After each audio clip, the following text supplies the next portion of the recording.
Hello, yeah, I'm connected. Welcome everybody. Welcome to the people in the room. Welcome to everybody who's online or anybody who's gonna watch this talk as it's recorded, so who's gonna watch it a little later.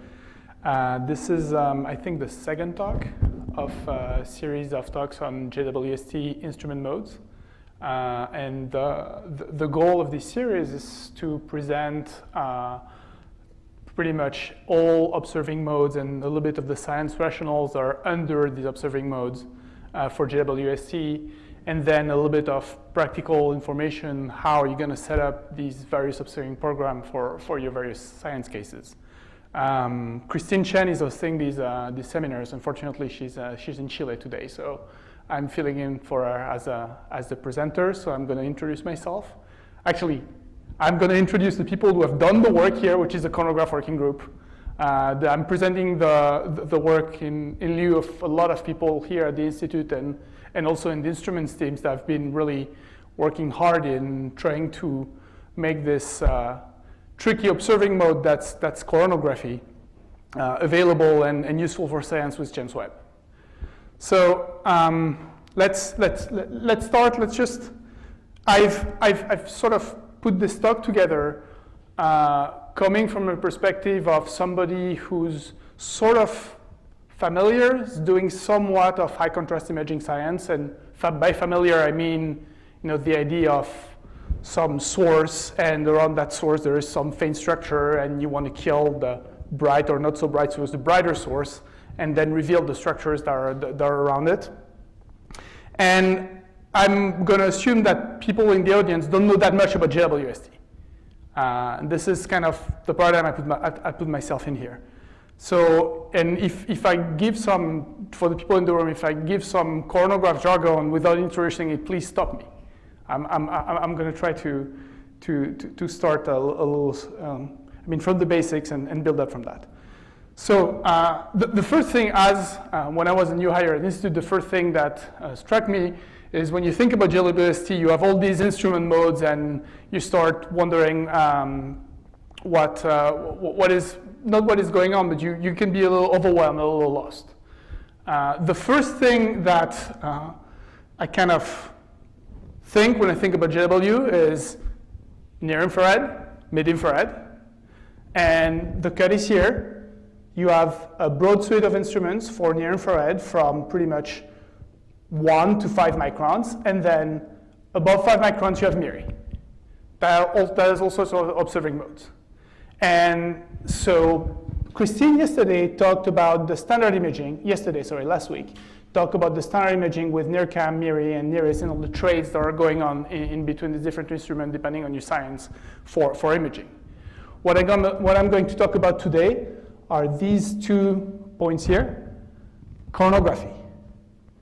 And you will see that here for NIRCam, for MIRI, it's in terms of selecting what is your best coronagraph for your science, you have a limited choice of options. You have 4 coronagraphs at four wavelengths, and and pretty narrow band passes actually, and I'll go back to why. For NIRCam, you don't have a continuum of coronagraphs as a function of the wavelength, but you have a broad suite of filters that cover all this range. And I'm going to try to explain a little bit to you in a little while which filter should we choose for which science. So when we think about the kind of sources we're going to be looking at, my microphone is off now. It's off all the way? Mine is off all the way, yeah. No. Oh, it's working, yeah. Yeah. I had that too high. Okay. When you think about the kind of objects you're going to be looking at, we're not talking about a coronagraph that's going to do search for really cold, mature Jupiter analogs or for Earth analogs, that things that require 10 to the 9 or 10 to the 10 contrast. The contrast is going to be a little more modest. What you're going to be thinking about is kind of the analogs of these systems here that have been discovered with direct imaging over the past few years. This is Beta Pictoris B, HRA 79. Those 2 systems, this is from the ground with an 8-meter telescope between 1 and 2 microns, 1 and 2.5 microns been characterized. There's some points here. This is actually in L band, but by and large, most of the characterization of the system is really near infrared. This is from space. This is with HST, so 2.4 meters. This is disk imaging, and this is all on the optical. And there is this point source here. This point source is actually this object. We're not sure if it's a planet or what it is. That's orbiting around Fomalhaut within the belt of Fomalhaut. Now, when you think, what is JWST going to do with the systems? Well, if we go back to my previous slides, really the key thing it's going to do is this exquisite, this really fantastic wavelength coverage that's going to help characterize the systems and probably find more of the systems because of some of the specificity of James Webb. So what are the James Webb coronagraphs? There are coronagraphs, as I said, in NIRCam and in MIRI. This is sort of a layout of the NIRCam coronagraphs that are optimized to go from 2.1 to 4.6 microns. Now, as you saw before, NIRCam can go all the way to 1 micron. Right now, the coronagraphs above 2 microns, below 2 microns, are not completely supported, just because the PSF, one of the requirements of Webb was for the PSF to be NACWI sampled at 2 microns. So if the PSF is not sampled, is not NACWI sampled, all this fancy realignments like tricks that you need to do for coronagraph science, they're just not really going to work because you're not going to have the information. There might be ways to improve it and make it work better, but this is not what's going to go in the baseline in cycle 1 for now. You have a whole flavor of coronographic spots. You have the sort of wedge occulters or bar occulters that are here that are very similar to what people have been using with HST. And then you have more novel, I don't think like circular occulters like this have flown in space so far. And this is going to give you a 360 field of view to look around your favorite target. And I think the philosophy of the design of this coronagraph, it's actually what's going to be flying for W first, except pushed with a non-segmented aperture and a more aggressive design. The MIRI coronagraph. So the MIRI coronagraphs, now the bandpass of MIRI is from 5 to 25 microns, but really there are 4 coronagraphs at 10, 11, and 15.5 microns, and another one at 23 micron. And so this is the field of view of the 4 MIRI coronagraphs. So for the NIRCam coronagraph, as you can see, you're going to pick a filter for your favorite occulter, and you can do some mix and match. For MIRI, you have 1 subarray, 1 filter, 1 coronagraph. That's what you get. One of the reasons the technology of the coronagraphs of these 3 in particular, so under 23 microns, has been chosen very aggressive. This is this 4-quadrant phase mask technology that really gives you like deep enough contrast at 1 lambda over d, at 1 unit of angular resolution. And this was intentional because the wavelength is so large, 10 microns compared to 3 microns. If you want to observe the same system, say that you're going to observe with NIRCam at 3 microns, and with a coronagraph that works at 3 lambda over d, you need something that's going to operate at 1 lambda over d to actually observe the same scales and get the broadest wavelength coverage possible at the same scales in the planetary systems you're looking at. One of the drawbacks of doing this trick is that these coronagraphs are very wavelength dependent. So you're stuck with like medium bands. You cannot do a very wide band. And then at 23 micron at this point, this is pretty much everybody. We're predicting that it's all going to be background limited, so you don't need any fancy coronagraph. At this point, the coronagraph is more or less let's just not saturate the star or whatever bright object is we're trying to block. But we don't need any fancy optics here. So why were these filters chosen for MIRI? So again, as I said, 23 micron, you don't have a very optimized coronagraph. All you want is avoid from the start from saturating. So here you have a broad filter. And at 23 micron, what you're trying to get is pretty much dust emission from anything dusty around a bright source. These three filters, on the other hand, have really been designed to characterize faint self-luminous exoplanets. And here, the design philosophy here is that you have two medium band filters here for ammonia on and off. So the model predicts for objects that are around like below like 700 Kelvin. So what we, in our jargon, call T-dwarfs. You have methane, you have a methane-dominated atmosphere, but you also have ammonia that you can see at this wavelength. So you would have ammonia on and off, and then you would use the 15 micron measurement here to do to get another point to get your black body temperature. And here you're assuming that at shorter wavelengths you'll have all the beautiful NIRCam coverage or the coverage at even shorter wavelengths from what we have from the ground. So for MIRI, this is kind of the standard set of filter for planet, and I'll go into what you can do for disks a little later. So that's an easy story. It's an easy experimental design. This is what it looks for NIRCam. Don't try to pour through this information. The whole point is there is this mix and match. So these two columns are the coronagraphs. So this is the NIRCam short channel. This is a NIRCam long channel. And these are all the filters you could be using. And you can see in the short channels, as I said, in red are the modes that are not supported yet, that are not going to be supported in Circle 1 just because the PSF is not that quintupled. And you have a few of them in yellow here that people could use them, but sort of users could use them at their own risk. And then in green are the ones that are fully available. For the long channel, now everything is equisampled. And I'm not going to get into detail of which wedge, which bar, which spot is optimized for which filter, but pretty much you're going to have access to all of this filter using some combination of the coronagraph masks. Okay, so what can you do for planets? So this is 1 to 5 micron SED of it's a paper by Rajan et al. Actually, I forgot to put here's his name.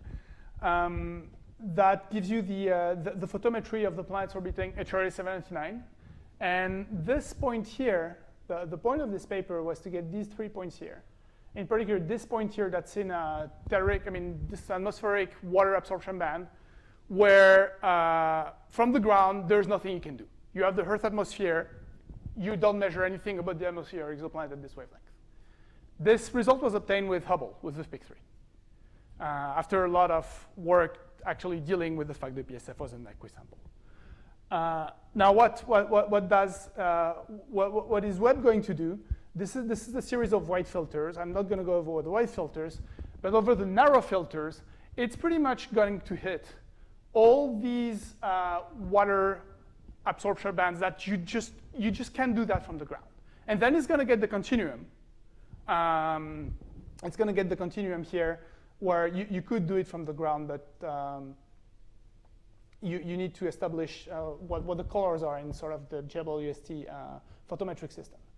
So this is really what the interesting thing about doing this, all the science was NIRCam for exoplanet atmosphere, is really getting to these very specific points that even if you have identified the planetary system with your favorite VLT or Gemini, you'll never get a measurement of what the planet looks like at these wavelengths, and Webb is going to do that for you.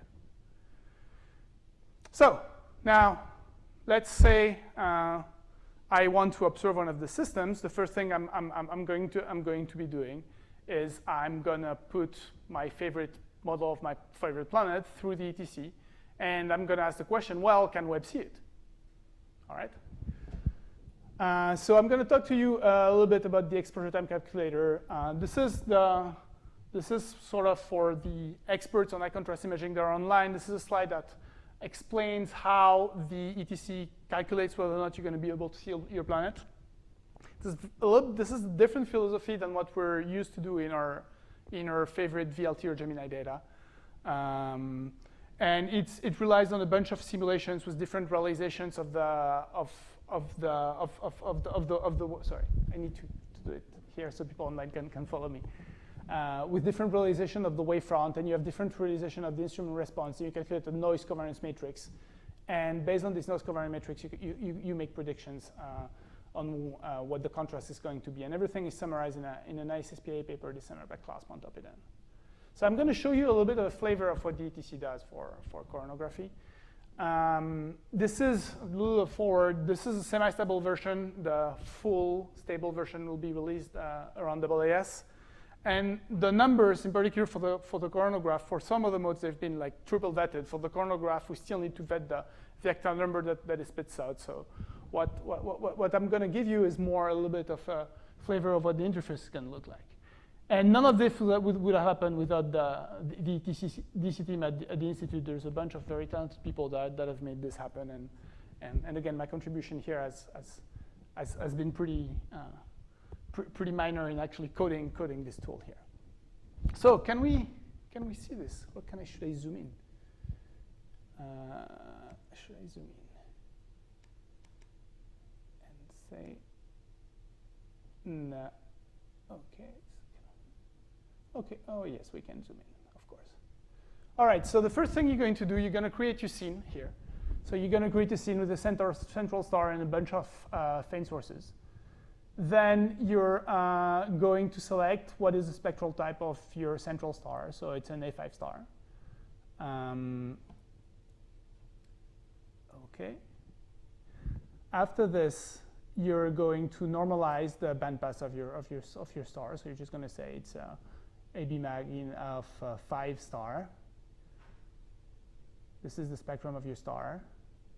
Then you're going to put a faint source here. That's delta mag. That's like 10 magnitudes fainter than the star. And I'm putting 3 of these sources here. All right. This is, I'm going to select a coronagraph in the instrument setup. So I'm selecting the 4 quadrant for MIRI here at 10 microns, 1065 microns. You're selecting your readout pattern in the detector setup tab here. And you're running your calculation. So you press calculate here, and this is the result. This gives you your scene with the star here that has been occulted by the coronagraph, and your 3-point sources here. You can choose to look into the SNR or in detector or in detector space. And this gives you the SNR for that specific point source. So you choose an aperture here around this point source, and it gives you the SNR you're going to get. Then you can stack a bunch of calculation. I'm not showing it in this demo here, but you can also have the SNR as a function of your calculation parameters. So you can change your exposure time and all this stuff. You can, in high contrast imaging, we're used to think about this sensitivity curve. So you can actually plot the contrast as a function of separation. This is, so for people who are not familiar with the HST ETC, this is a significant improvement over the HST ETC that pretty much didn't include any of the speckle noise, that was not spitting out contrast curves or anything. And even for the state of the art of the things that are happening, say the ETC for the VLT instrument sphere, what that ETC does, it just has a table of PDF files. And you put the right condition, it gives you kind of a result that's in the bracket of these conditions. It's actually running the calculation for you in real time. Obviously, I did a bunch of screen grabs here. So, and again, you can compare different calculations. So here, what I did is I went a little vicious, and I rotated my 3 planets by 45 degrees so they would lie on the quadrants of the coronagraph. And sure enough, the contrast gets a lot worse, and the planets, you don't see them because they're killed by the coronagraph. And then the last tool I want, so this is a bunch of calculations that I've done here. I did a NerdCam calculation here, And so this is with the same scene. So we're still debugging, I mean, developers were still debugging the contrast of functional separation for NERCAM. There's, here you see the field of view has changed, of course. So you see two of these point sources. The third one is in this forest here. Notice the stub here, and that's something that has been a killer for a bunch of previous coronagraph programs. It's the saturation. If you're not careful, you're just still, for some of these sources, and if you think about following up sources that have been observed from the ground, they're bright enough for an adaptive optic system to lock. So they're pretty bright by JWST standards. Now JWST is also going to look at faint sources, but when you think about these follow-ups, you might be saturating something near the coronagraph mask, and that's going to completely kill your science. So we do have here, if it ever shows up, we do have here a saturation map.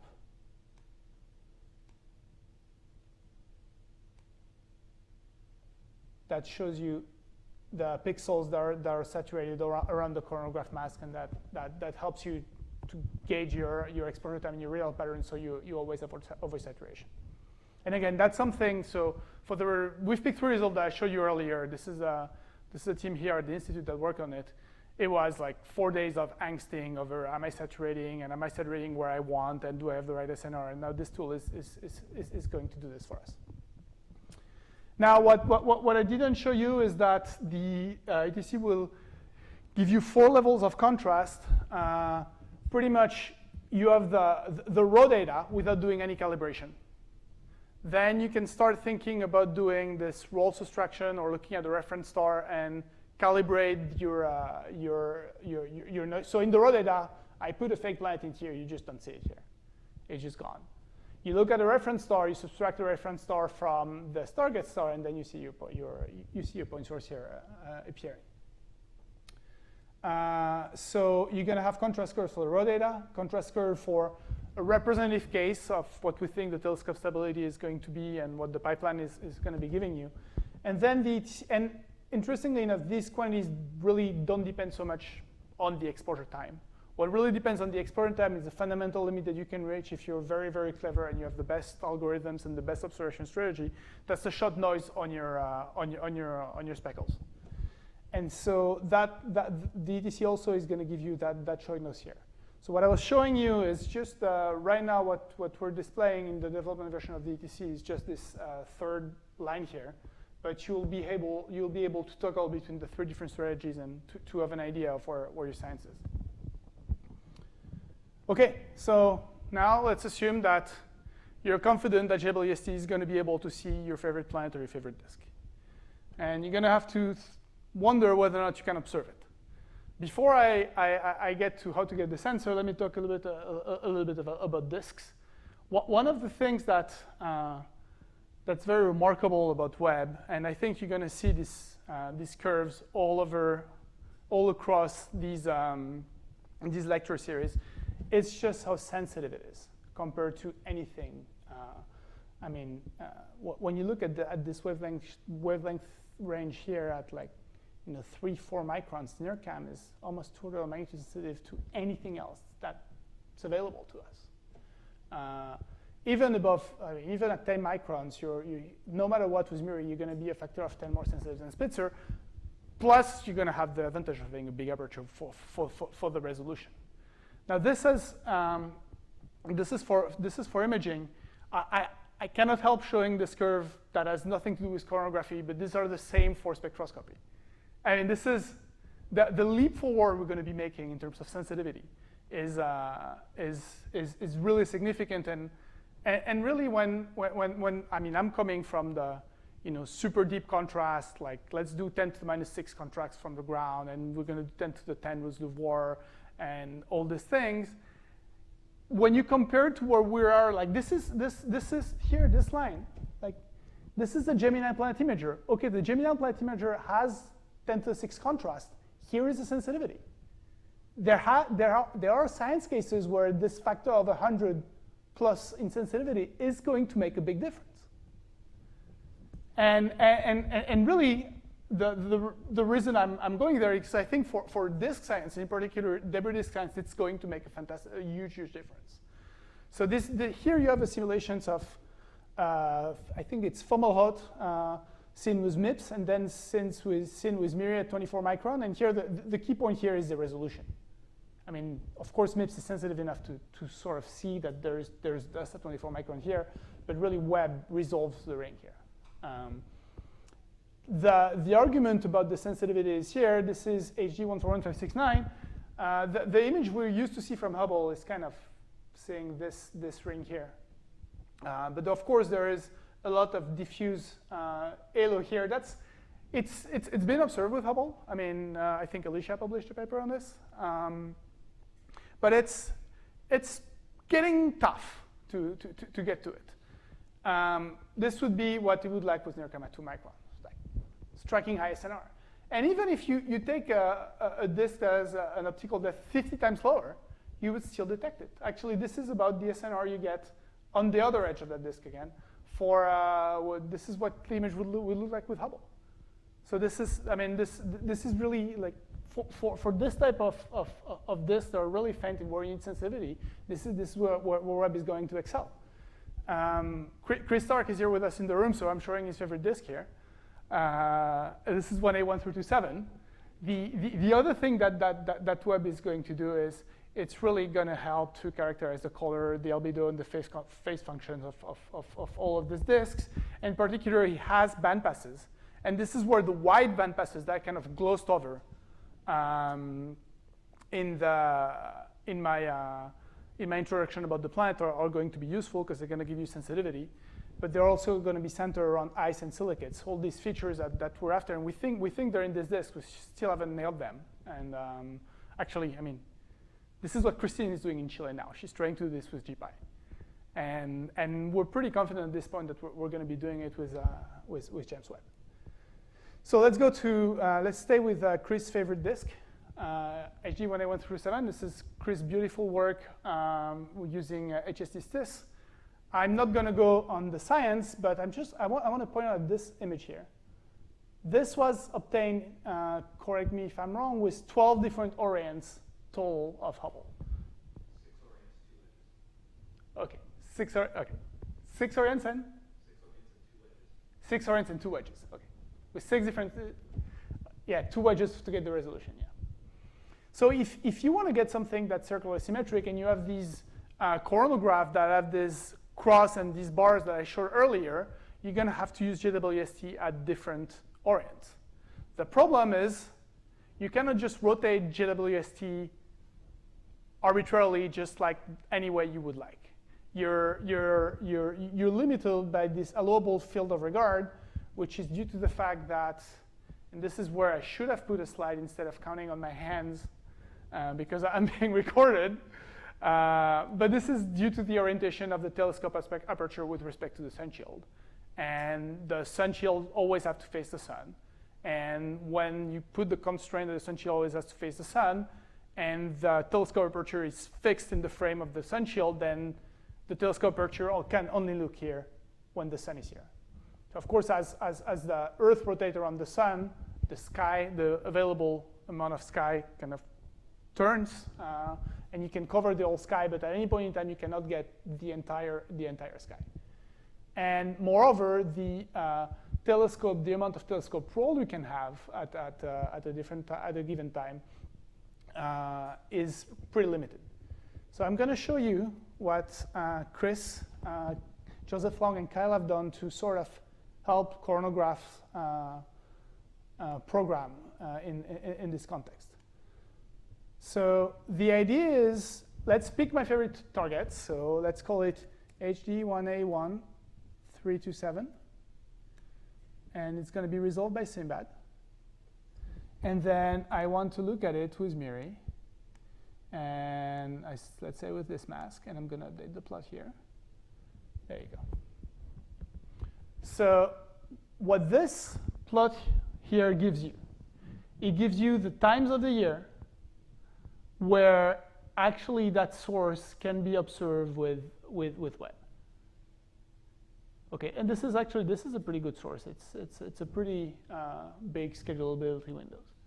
And this gives you the range of orients that you can have for Webb, for the spacecraft at these different dates. And you see that this line here is thick. So nominally, we say it's plus minus 5 degrees. It could be plus minus 3.5 all the way to plus minus 7. It depends on the geometry of your problem.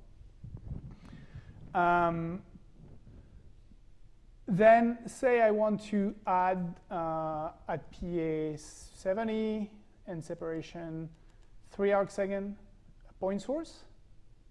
I'm going to update my plot. Here is the point source in your mirror focal plane. And here is a trace of the point source as you're moving across time. And so now you can kind of predict where your point source is going to land on your focal plane, and you can see the various telescope orientations that you can have at a given date through the thickness of this line here. Or on the other hand, you can just say, okay, I want to have an image that looks like this. Well, Webb is going to have to look at this source at this date. And when you design your program, you're going to have to put all these constraints on APT, and and hopefully I'm not going to run too late, and I'm going to be able to show that to you. If I'm running late, actually Chris, let's give him credit, has done a fantastic work at putting, in particular for these sources, a bunch of sample programs and see how they would schedule through APT. So contact me or contact Chris, and we'll send you what we have, and we can discuss it with you.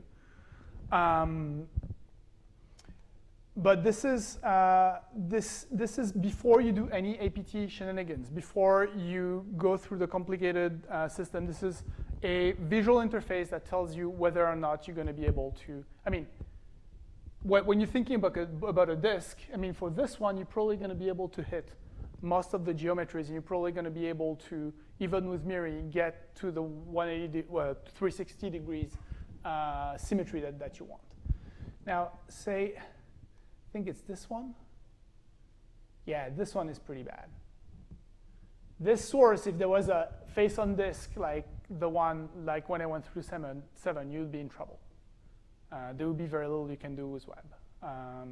Fortunately, this source has just as a point source companion of large separation, so you can still do your science here.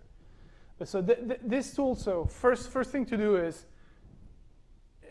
the performance of the instrument going to be enough? Then can I look at it? Because there are some constraints. And then I'm going to go back to my presentation here. View, enter full screen. And then I'm going to take my observation.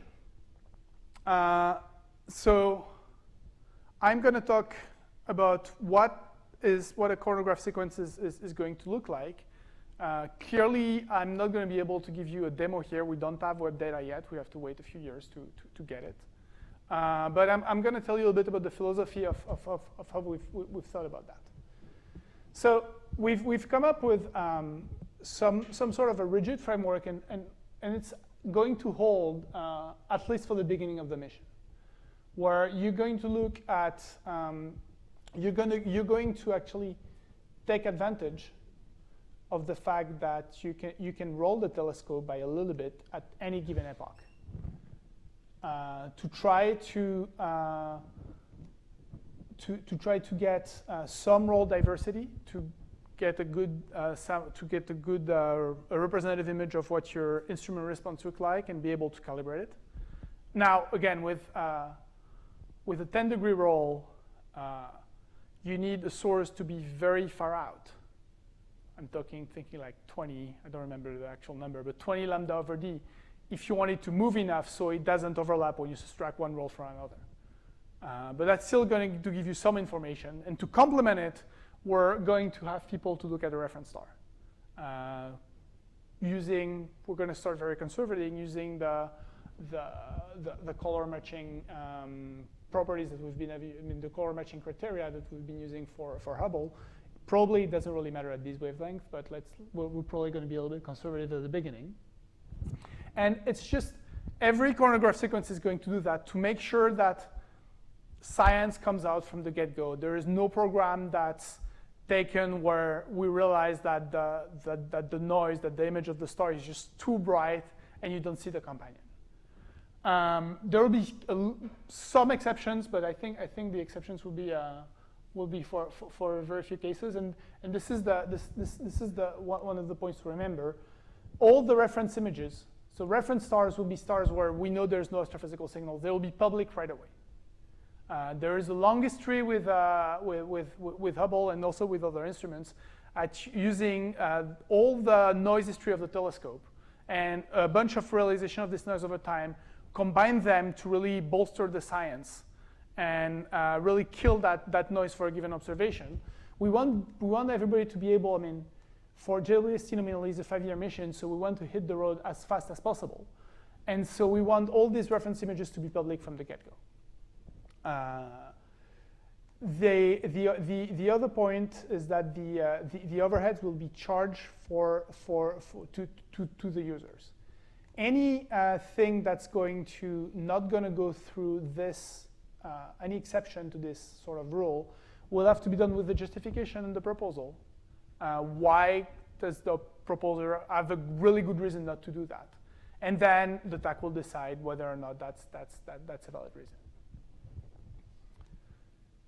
About the overheads, there is this is just one quick slide. We've actually looked at this a little carefully, in particular for the case of using like 5 or 6 different filters on a planet that you know. If you really follow this by the rule, you choose one filter, roll 1, roll 2, reference. Switch filter, roll 1, roll 2, reference. Now the overheads are becoming absurdly large. This is a calculation that I did for 3 coronagraphs, 6 filters total. And if you follow one filter, roll 1, roll 2, roll 3, switch a filter and go back. The overheads are about like 5 hours or so. If you, on the contrary, do your filter, 6 filters, then you roll the telescope, 6 filters, then you roll the telescope, then the overheads become a lot more manageable and are below, like they're around the hour. And at that point, your overhead is about an hour. You're probably going to have an hour or 2 of exposure time. It's not absurdly larger than your science time, so you're in good shape. And so this is again this has some implication on the way you implement your program, and this actually I don't think that's something that's completely fully set in stone in APT. You have to do it through special requirements. So this is going to evolve over the next few months. But again, like if you have questions about how to do this, please feel free to contact me.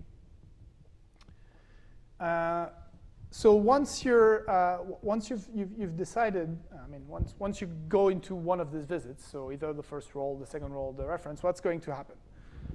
Well, you're going to put, for NIRCam, you're going to put the star here on one of these NDs filter if the star is too bright. And you're going to have an algorithm that finds the centroid of the star. And then you're going to have a spacecraft motion, or actually a fine Serum mirror motion, that's going to shove the star under the coronagraph mask.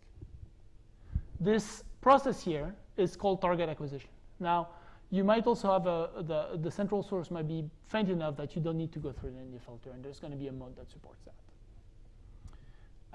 So that's the target acquisition for NIRCam. This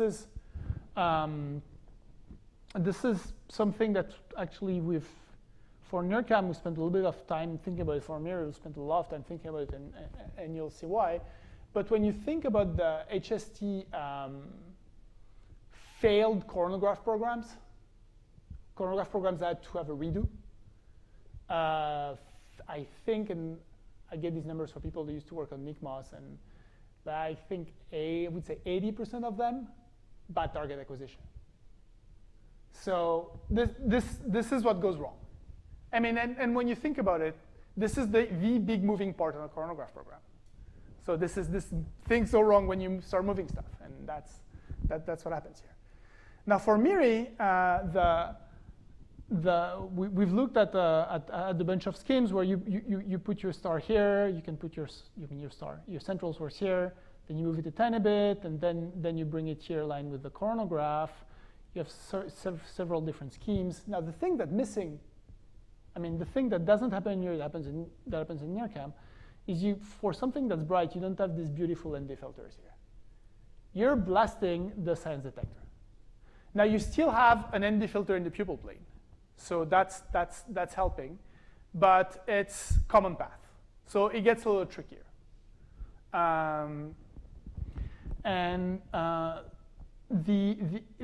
So the problem here is that you might have, at the position where you do your target acquisition, you might have a little bit of a latency of a point source that appears. That might look like a planet, it's just a residue of your target acquisition. And the MIRI instrument team has been really exceptionally supportive into helping us understanding this effect. We've we've had also a lot of input from the project, and I'm pretty sure. Sorry, we got input from NGAS in terms of how precisely you can move the point source here to align it with the mask. And you see different scenarios. So numbers have evolved over time. The point is now we believe that we can do we can start from pretty far, get to a point here where we really, this intermediary point here, we might not really need it, but we're still going to use it, and get aligned with the star, with the coronagraph within a few milliarc seconds. What's going to be implemented is this one. Just in case there's a little latency here, we're just going to take a twin image. This twin image is not going to be used to do another centroid calculation. It's going to be used in case there is something that appears, if there is a structure here, to tell the observer, sorry, something went wrong, but just don't publish that as a planet discovery. This is kind of a safe last safety mode, but hopefully the numbers now look pretty good. Now, everything hinges on, in particular for these coronagraphs, on aligning the central source perfectly with these quadrants here. Well, it turns out you can't really align them perfectly. Nothing is perfect in life. So Rémi Soumer and Charles Lajoie have started looking into this, what we call small grid dither business. And the idea is that, well, let's assume that, so here, I think it's in red, you have your science target. So it doesn't hit it perfectly. Instead of trying to get your reference star getting as close as possible, let's just kind of raster through the possible realizations of the noise and try to combine them and see if by combining them I can interpolate what the noise would look like if the central source was here. So these are, this is like kind of this cartoon. You have the science target. Now you have a bunch of reference targets where you have misaligned a little bit. Now, in order to do this little misalignment, you're not going to move the entire spacecraft. You're going to use the fast steering mirror. That's within Webb, and that's once that the ability to steer the fast steering mirror has been enabled in Webb, that has allowed us to be able to implement this. And you create this collection of references, and then you use a clever algorithm to subtract them to combine them, and remove the noise from the science observation. So this is what it looks like. Did I start with NIRCam? Yeah. So I started with NIRCam because this is the less impressive. But let's go with MIRI first because I was talking about MIRI. This is what your favorite system with like 3 point sources would look like with MIRI without doing this small grid dither trick. And once you do the small grid dither, you're really cleaning up your images. And in particular, this inner planet here, a 15 micron, you would doubt that it's real here. It's pretty clear. In terms of contrast, the gain at small separations with MIRI is really remarkable. It can be a gain of a few tenths in contrast. Sorry, a few factors of 10, not a few tenths. Like 20 or. We have this has been very documented. There are a few SPA papers that have been published explaining this. So this is going to be this is the NIRCam result. So this is the same thing. This is NIRCam without small grid dithers. And this is NIRCam with small grid dithers. And you see the 3-point sources here really appearing, where here it's kind of hard to see if there's anything. For the NIRCam case, Charles had to kind of tune the point sources to make this figure really as striking. The gain is, it's a factor of 2 to 5, depending on the separation. But it's still there. So that's going to be an APT, and the way it's going to happen, when you're going to choose your reference star, will be able to choose a dither pattern that corresponds to the small grid dither pattern. So yeah, we're running out of time, so I'm not going to go over APT. And last time I did the APT demo, it was not very successful because I had to zoom in. The characters were too small, and I was asking people to squint at like big tables. But please feel free to contact me. Most of what, to talk about APT, most of what I've discussed so far, there's a way to do it in APT. Now, we're hoping eventually that there's going to be a very easy and natural way, user-friendly. I mean, my dream would be a GUI, but let's not get too excited. But there is a way to do all of this in APT. It can be a little cumbersome sometimes, and we are actively trying to make it less cumbersome. We're like running, Bill Blair here is running a bunch of programs for APT and trying to see what we could improve. And please, we have send us back feedback, and we'll be able to improve it. But yeah, the main point is what I showed here is doable in APT. So after your observations have been taken, you'll have, there's 2 typos, sorry. You have specific exposures dedicated to astrometric, astrometric and photometric calibration. We'll use a PSF library. The chronograph pipeline will include these buzzwords, low-key or clip, these optimal PSF subtraction algorithms that have been coming out mostly like from the ground. What will happen with this stuff is that the automated pipeline will run conservative data analysis, and then there will be some Python package that will be available to the community with all these routines for people to really try to push and go faster. About the PSF library, because this is a point that's important. All the PSF, as I said, all the reference stores are going to be public. For cycle 1, the reference will be taken from the same observing sequence. So that's not clear. That's a slide I did this morning with a crying baby. But the pipeline will only use stars from references from the same program. If you want to do the fancy PSF library trick, the observer will have the freedom to go to the archive, download whatever is public at the time, and run it through the optimal algorithm that collates a big collection of noise realizations. And this is mostly motivated because in cycle 1, we just won't have that many of them. We won't have that many reference stars that will just be public. As we build them up, we're going to build the functionality to run the pipeline automatically to go search for your reference stars that correspond to your science, import them for you, give you a nice, clean cube on which you can run your favorite PSF subtraction algorithm. So that will happen in cycle 2. Now, into the last 5 minutes of the talk, you'll notice that I usually when I see JWST talks, everybody starts with the contrast curves. I'm showing them at the end.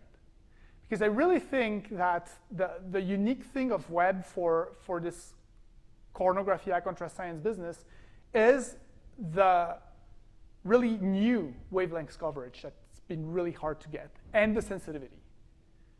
The contrast, when you compare it to other projects you've been thinking about, is not completely like earth-shattering.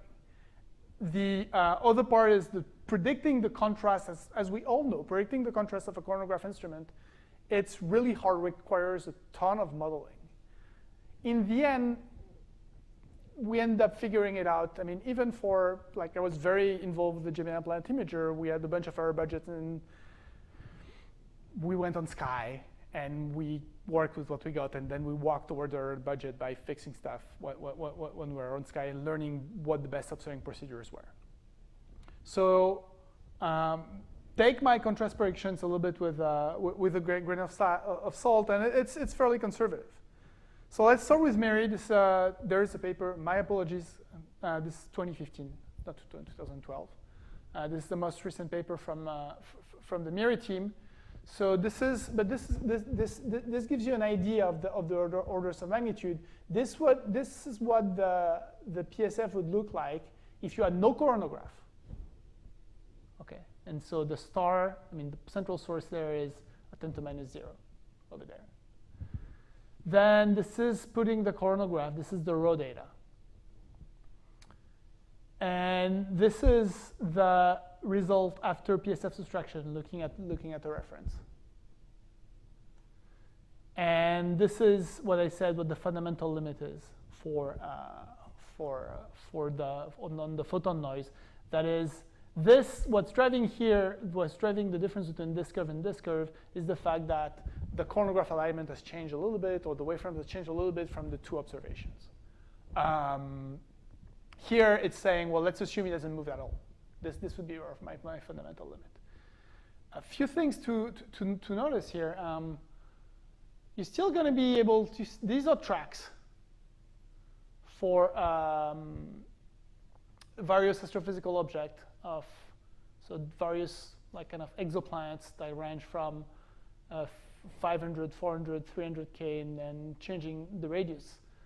Anything like this, the story here, the story that this is telling me is, if you go to separations, talking about sensitivity here, if you go to separations above 5 arc seconds, you're just going to see anything, even 300K objects, you'll just see them.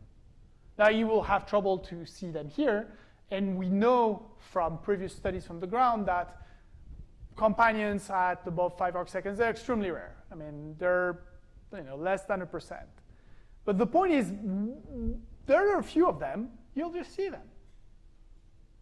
And you'll be able, the ones that are closer in, you'll still be able to get a fair chunk of them. So that's the first point on this curve. And here you see that they're getting together.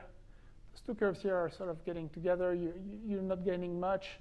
You could wonder what's going on here. You sort of see it here also. Yeah, here they're getting together like really close. At 15 microns, the PSF subtraction and the photon noise curve are getting together even at 3 arc seconds, or less than, sorry, 1.4 arc seconds. What's happening here, and something to remember for Miri, and that's going to be in the ETC, is that the longer you go in wavelengths, at some point, all this business about speckles that I'm talking about is irrelevant. You're going to be background limited. This is the background. And at this point, you're doing a background subtraction and you're limited by what you have, no matter how hard you work at your small grid dippers. So these are the mirror predictions, and these are the NERCOM predictions. So this is a slide made by Marshall Perrin for the second workshop a couple of years ago, and it's based on simulations by John Christ. 2 microns. Well, you're probably going to get to the directly imaged planets that we see at 1.6, close to or 2 microns with cron-based AO right now. This is going to be comparable. Now, this is Gemini Planet Imager. This is actually pretty representative of what the instrument looks like. That relaxed state will be extremely hard to get with Webb. That's true. And we might be able to do something with small grid dithers, but it's going to be really, really hard to get. But then you start increasing the wavelength, and you start being able to, it starts to be a little easier with Webb. No, Webb is here again. So probably you're stuck within your working angle, so you're not going to see the closer one. But the other one, there's huge SNR here. And then you're going to 4.5 microns. 4.5 microns, this is becoming really hard to do from the ground. Straightforward for Webb. And one of the most interesting things is now you put, try to put in perspective the kind of the mass of that you could look, the maths of an object you could look at as a function of h. So you do that based on evolutionary tracks. You know, if you look at a star that's 100 mega years, you can look. I mean, you have to go farther out after three arc seconds. You're not gonna find anything here. But now you're getting to 0.1 Jupiter masses. Now, when I said the frequency is 1%, less than 1%, is for things that are like 5 to 15 Jupiter masses.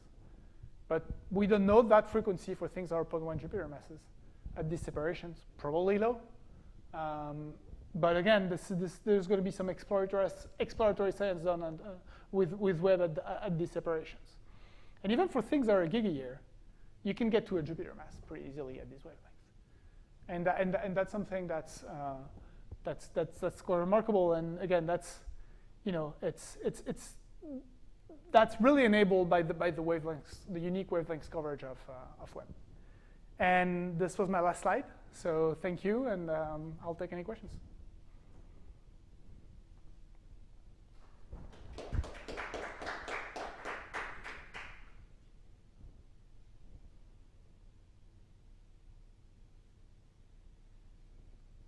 Online questions? Not yet. OK. I'm sure Bill has a question. Well, so since the APT got short shrift, I just wanted to maybe highlight the fact that while everything that you need to do the standard sequences is there in APT, it is rather cumbersome, as you said, to specify some of these things. Just wanted to highlight that basically there are special requirements. One is called sequence non-interruptible, which is a special requirement you put on a set of observations to keep them together so that they get scheduled together. And that's important for keeping the chronographic sequence observations, the roll dither plus the reference star, together. So that's, you see it if you have good eyes. Yeah. That's what Bill is talking about here. Interruptible, here's the ones that you need to sequence together, I think. Yeah. Also, and there you also maybe just point out the special requirements tab there on the top. That's how you Yes.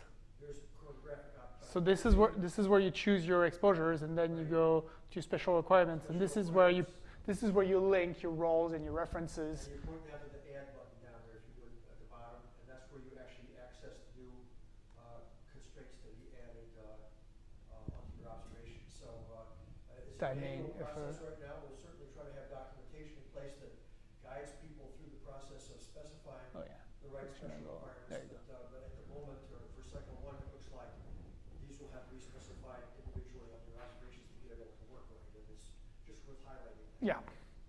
Thank you.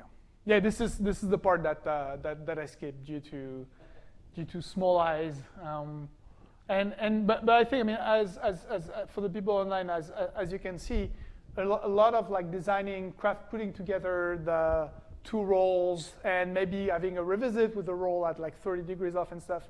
All of this happens here. I mean, it looks scary at the beginning. We have Chris in the room. Once you get the hang of it, is it still scary? No, it's not too bad. Yeah. There's a lot of little details you have to keep in mind. Yeah. And so this is, but we're here to help. I mean, that part of this seminar series is also meant to be upfront and say, okay, this specific aspect, you're probably going to struggle with it, but this is what we're here for. We're here to help you go through this and design the best program for what you want to do.